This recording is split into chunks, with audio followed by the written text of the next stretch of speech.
والملك وله الحمد يحيي ويميت وعلى كل شيء قدير. اللهم أجرنا من النار، اللهم أجرنا من النار، اللهم أجرنا وعلى كل شيء قدير. لا إله إلا الله وحده لا شريك له، الملك وله الحمد يحيي ويميت وعلى كل شيء. Allah istiqomah melaksanakan tugas kita, kewajiban kita, sholat subuh dan berjamaah kita lanjutkan kondisi subuh. Saya tidak berpanjang dan sudah hadir Ustaz Muhammad Yusuf dari Pondok Pesantren Al Akbar. Mari kita dengarkan tausiahnya, mudah-mudahan menambah ilmu dan menuju kesempurnaan di dalam ibadah kita. Untuk itu kepada Ustaz Fadil Masyhur.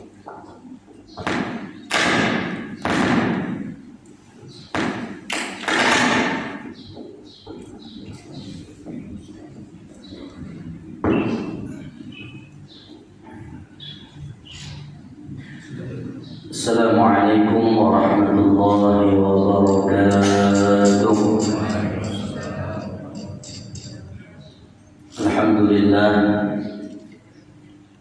Alhamdulillahilladzi arsala rasulahu bil huda wa dinil haqq liyudhhirahu 'ala ad-dini kullihi wa kafa billahi shahida. Allahumma salli wa sallim ala sayyidina Muhammad wa ala alihi wa ashabihi wa man tabi'ahum bi ihsanin ila yaumil mi'ad. Amma ba'd. Hadirin wal hadirat jamaah salat subuh Masjid Darussalam,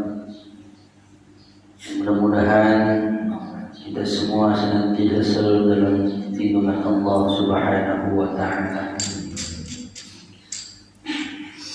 Salawat dan salam mudah-mudahan senantiasa selalu tersampaikan kepada junjungan kita Nabi besar Muhammad sallallahu alaihi wa alihi wasallam beserta para keluarganya, para sahabatnya, para pengikutnya, dan mudah-mudahan kita semua diakui oleh sebagai umat Nabi Muhammad sallallahu alaihi wasallam.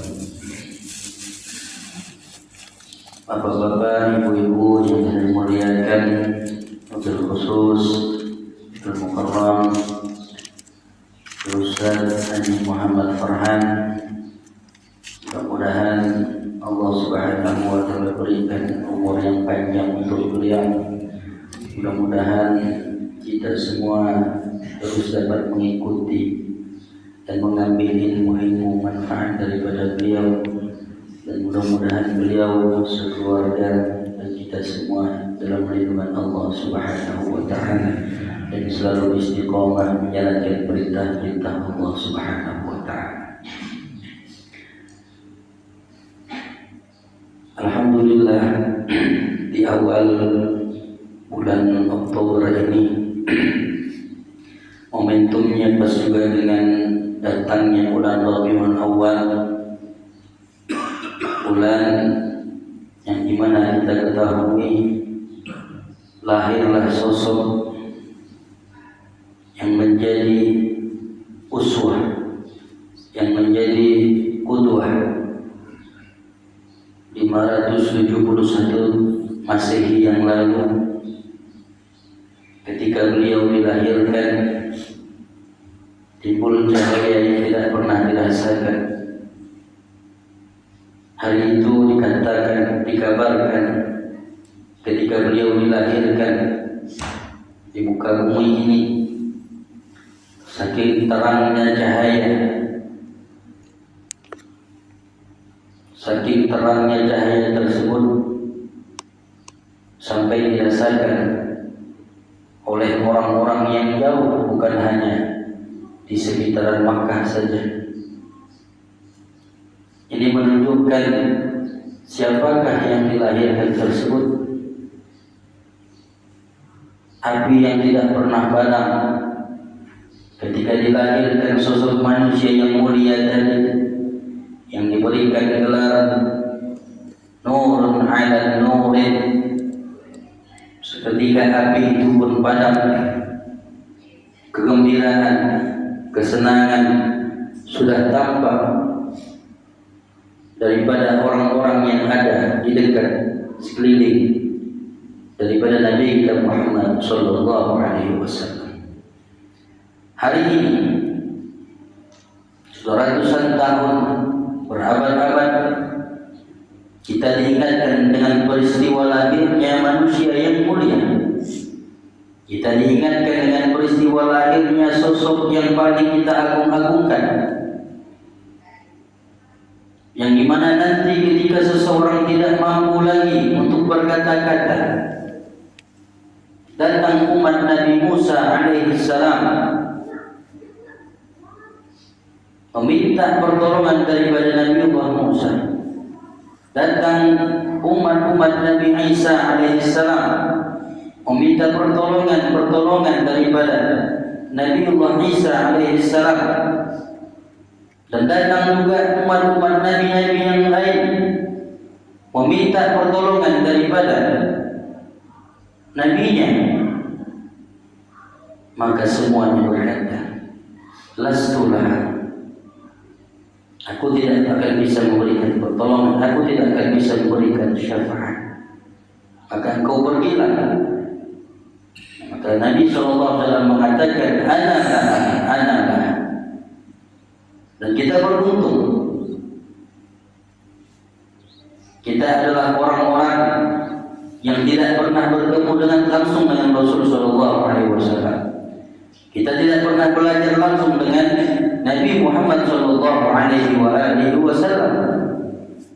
Tetapi sampai hari ini, sampai detik ini, kita istiqamah untuk menjalankan segala perintah-perintahnya, untuk mengikuti segala sunnah-sunnahnya, mengikuti apa yang pernah diajarkan, yang pernah dituntunnya. Pantas ketika beliau duduk dengan para sahabat, beliau berkata, ya ashabi, wahai sahabatku, ana mushtaqun bi ikhwani, aku merindukan saudara-saudara. Lalu sahabat mengatakan, ana ya Rasulullah, saya ya Rasulullah. La antum ashabi, antum sahabat-sahabat, antum mengikuti apa yang pernah aku ajarkan, antum melihat apa yang aku lakukan. Lantas siapa ya Rasulullah yang kau katakan sebagai ikhwani? Ana musyrikun bi ikhwani. Terus Rasulullah mengatakan, aku merindukan daripada saudara-saudaraku. Man ya Rasulullah? Hum yu'minuni wa lam yarawni.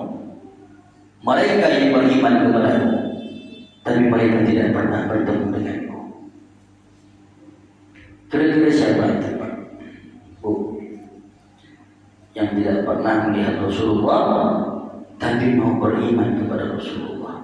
Dan mudah-mudahan yang dikatakan beliau dahulu, itu adalah kita semua. Beliau telah merindukan kita. Lantas ada rasa rindu di hati kita untuk merindukan sosok daripada manusia yang agung tadi? Adakah rasa cinta kita?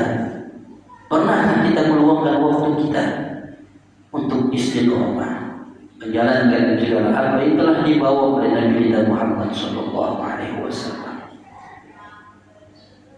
Bapak Ibu yang dimuliakan Allah Subhanahu wa taala, kecintaan kita kepada Nabi kita Muhammad sallallahu alaihi wasallam, dengan kecintaan tersebut, orang yang mengaku cinta pasti akan mengikuti apa yang mereka cintai tadi. Disuruh ini tetap ikut. Karena apa? Dia mencintai orang-orang yang mereka cintai. Tidak mungkin kita berpaling daripada orang yang kita cintai. Lantas kalau hari ini kita mengaku dan kita mohon kepada Allah, mudah-mudahan kita diakui sebagai umat Nabi Muhammad SAW, Apakah kita harus lari daripada Nabi kita Muhammad Sallallahu Alaihi Wasallam? Maka pertanyaannya, sudah sejauh mana kecintaan yang kita akui untuk mencintai beliau? Apakah cukup dengan mengatakan cinta? Kira-kira cukup tak? Ditanya, cinta dengan Rasulullah, cinta atas bukti kecintaan kita, apa yang kita lakukan? Bukti cinta itu apa yang kita lakukan? Seorang suami mengaku cinta kepada istrinya, diberikan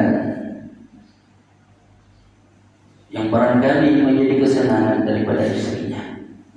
Seorang istri mengaku cinta kepada suaminya, dilayani suaminya dengan penuh dengan rasa ikhlas. Itu salah satu bentuk cinta. Lantas kalau kita mengaku cinta kepada Rasulullah, sudah sejauh mana pengorbanan kita untuk Rasul Sallallahu Alaihi Wasallam? Bukankah kita mendengar banyak kisah? Kita buka sirah Nabawiyah, membaca sirah kisah daripada Nabi Sallallahu Alaihi Wasallam ketika beliau hendak menebarluaskan agama Allah ini, hendak datang ke rumah Allah, menyampaikan dakwahnya, memberikan nasihat-nasihatnya kepada orang yang ramai. Seketika ada gangguan-gangguan sehingga beliau harus pulang ke rumahnya, mengganti pakaiannya. Sampai pernah saking jahatnya dilempar dengan isi perut onta ketika Nabi hendak datang ke masjid. Akhirnya beliau pulang mengganti baju lagi.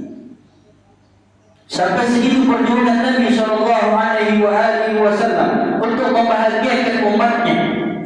Apakah sampai di situ? Sampai ketika Nabi Sallallahu Alaihi Wasallam hayatnya sudah sampai di Gharghara, malaikat maut sudah tiba datang dan bertanya kepada Nabi Muhammad Sallallahu Alaihi Wasallam, ya Muhammad, aku diperintahkan oleh Allah Subhanahu Wa Taala untuk datang untuk mencabut nyawamu. Sampai hendak meninggal dunia pun Rasulullah mengingatkan kepada umat-umatnya. Rasulullah ingat kepada umat-umatnya. Sampai beliau katakan kepada malaikat Jibril, wahai Jibril, hadza sakarat. Sakaratul maut itu sakit, kata beliau. Dan beliau sendiri memberikan keringanan bahasa yang paling ringan daripada sakaratul maut tadi. Beliau masa mengatakan hadza sakarat, sakit. Kalaulah kesakitan dalam sakaratul maut ini, wahai malaikat Jibril, biarlah semua umatku, biar akulah yang menanggungnya daripada sakit, daripada sakaratul maut tadi. Bukti bahwasanya beliau mencintai kita. Tinggal bagaimana kita membuktikan kecintaan kita kepada beliau Nabi Muhammad Sallallahu Alaihi Wasallam.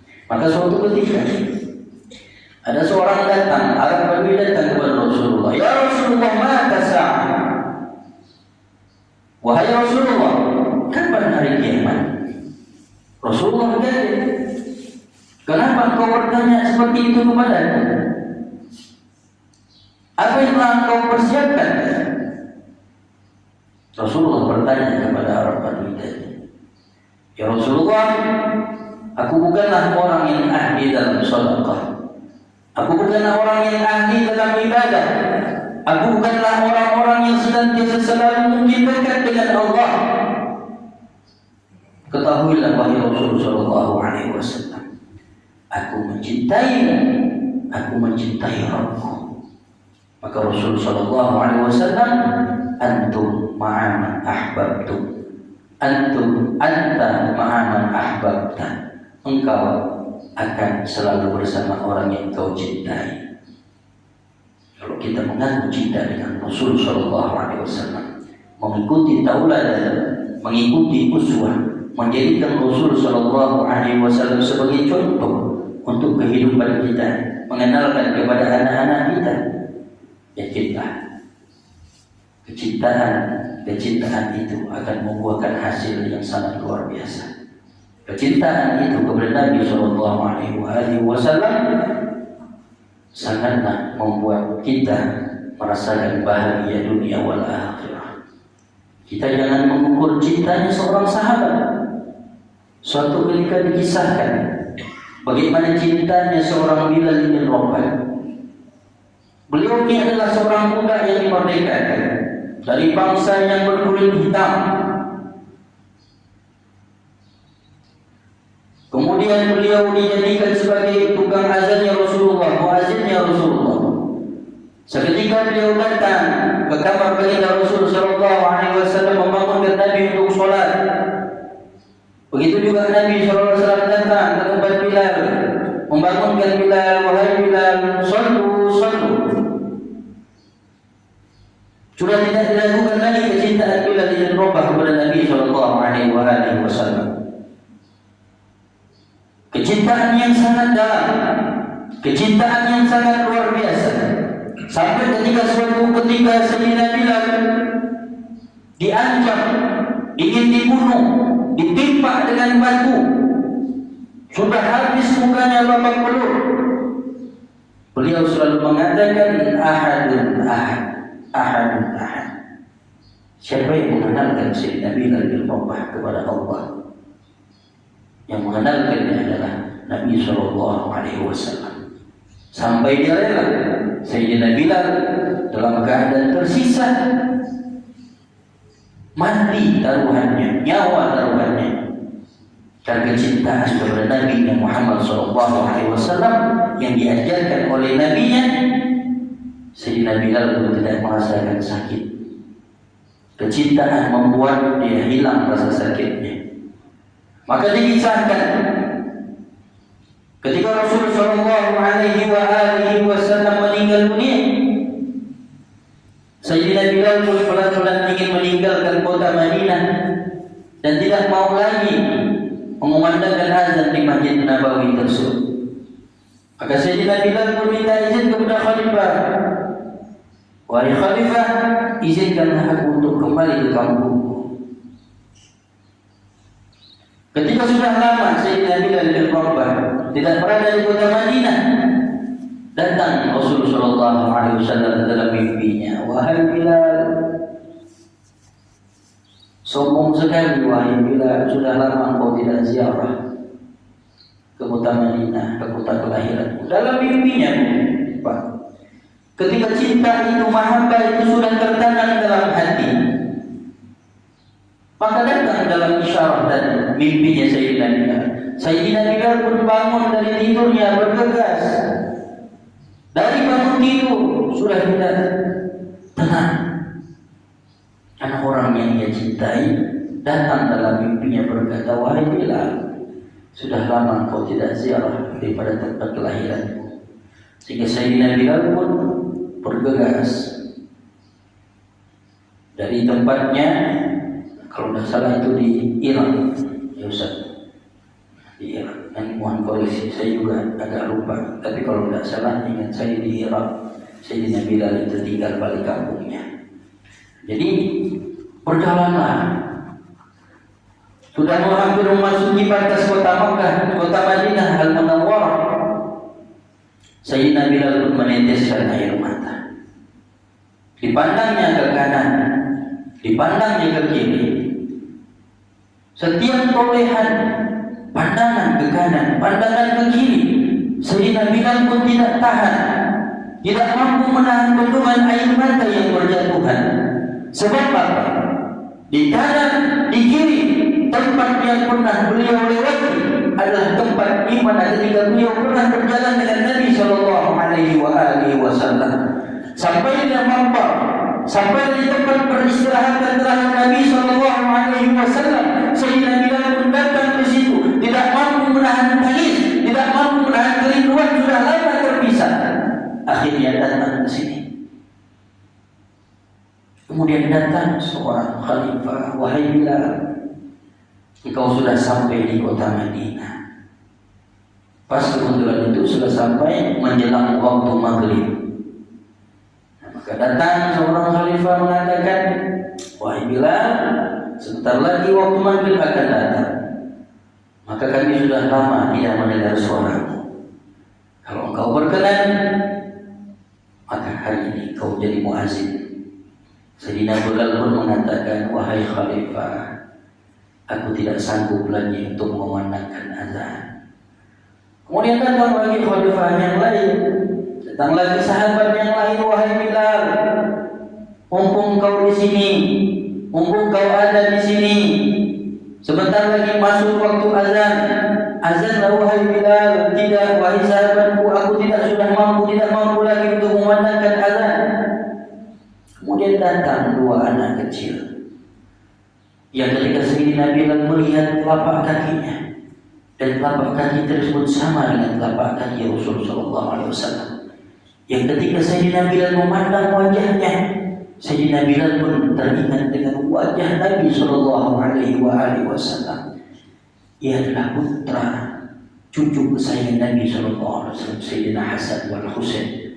Maka apa kata Sayyidina Bilal? Wahai khalifah, aku telah menolak daripada perintah.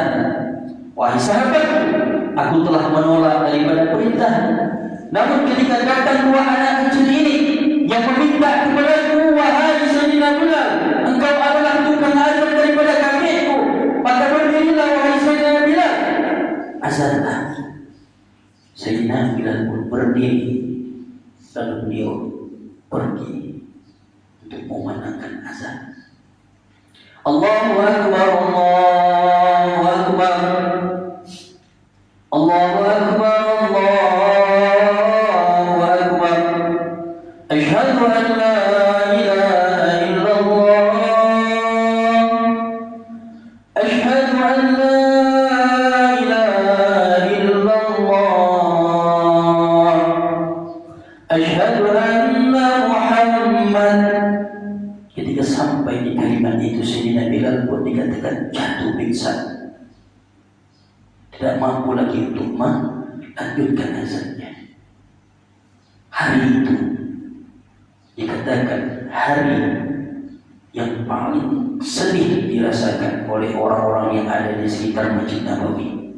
Ketika Sayyidina Bilal mengumandangkan azan, Allahu Akbar, Allahu Akbar, orang keluar dari rumahnya. Apakah Rasulullah SAW dihidupkan kembali? Wanita, laki-laki, semua berbondong-bondong datang ke Masjid Nabawi. Apakah Rasulullah dihidupkan kembali? Apakah Rasulullah dilahirkan kembali? Sehingga Sayyidina Bilal azan di masjid ini. Sudah lama tidak aku dengar suara azan daripada Sayyidina Bilal. Hari ini terdengar suara azan yang sudah lama hilang. Ketika Rasulullah SAW mau sholat, inilah yang tukang azan Nabi SAW. Orang yang mendengar suara Sayyidina Bilal pun sampai mengingatkan kisah cintanya dengan Nabi Muhammad SAW. Maka Sayyidina Bilal pun ketika dengan asyhadu anna Muhammadar Rasulullah, beliau sudah tidak sanggup lagi melanjutkan azannya. Ada riwayat mengatakan beliau sampai jatuh pingsan dan dilanjutkan dengan azan yang lain. Saking cintanya Sayyidina Bilal kepada Rasulullah SAW. Dan masih banyak lagi kisah-kisah. Bukan hanya dari manusia. Pernah suatu ketika ada seorang yang melihara unta. Untanya tersebut diberikan beban yang besar, beban yang berat. Akhirnya si unta tadi pun ngamuk, sudah tidak mampu lagi meredam oleh tuannya dan orang-orang yang sekelilingnya. Seorang sahabat pun melaporkan kepada Nabi Shallallahu Alaihi Wasallam, wahai Rasulullah, ada seorang yang melihara unta dan untanya sekarang sedang mengamuk. Ketika Rasulullah Shallallahu Alaihi Wasallam datang, unta yang ngamuk tadi itu seketika langsung jinak. Beliau bertanya, siapa yang punya unta ini? Saya, wahai Rasulullah. Kenapa? unta bisa nanggung seperti ini? Apa yang telah kau lakukan kepadanya? Ternyata si tuan tadi memberikan beban yang berat kepada unta tersebut. Maka kata Nabi SAW, jangan pernah kau berikan beban yang berat kepada peliharaanmu ketika dia tidak mampu. Sampai dengan hewan pun perhatian Nabi SAW sangat luar biasa. Tidak cukup sampai di situ. Kemudian datang seorang perempuan, ya Rasulullah, bolehkah aku mengganti mimbarmu? Mimbar yang dipakai Rasulullah SAW itu sebelumnya adalah pohon korma. Maka datang seorang perempuan. Maka dalam riwayat itu yang awal pertama membuat mimbar ini perempuan. Datang perempuan menawarkan kepada Rasulullah, silahkan. Setelah diganti mimbar tadi, maka pohon itu dipindahkan dari tempatnya. Ketika Rasulullah SAW sudah ingin menaiki mimbar untuk berkhutbah, naik langkah pertama, terdengar tangisan. Kemudian naik lagi, semakin kuat tangisan itu. Akhirnya Rasulullah SAW menanyakan kepada sahabatnya, dari mana asal tangisan itu? Dicari, tidak ada ya Rasulullah. Ternyata sumber dari tangisan itu adalah pohon kurma, pohon yang dijadikan mimbar, yang sudah tidak bisa hidup lagi, menangis ketika tidak ditempati oleh Nabi SAW. Akhirnya apa? Rasulullah pegang, lalu dia tidak pernah dipeluk, sehingga pohon tadi diam, berhenti nangisnya. Kalaulah pohon tadi tidak dipegang atau tidak dipeluk oleh Nabi SAW, kalau sampai hari ini kita datang untuk umroh ataupun haji, maka tangisan itu akan selalu terdengar. Iri kita, Bu, pohon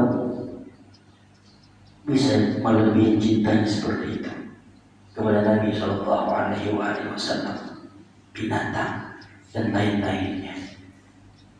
Kalau hari ini kita korbankan semua yang kita miliki, bukan berarti negatif, karena kecintaan mahabbah kita kepada Allah dan kepada Rasulnya, kita berjuang untuk menegakkan daripada apa yang pernah diajarkan oleh Nabi kita Muhammad SAW.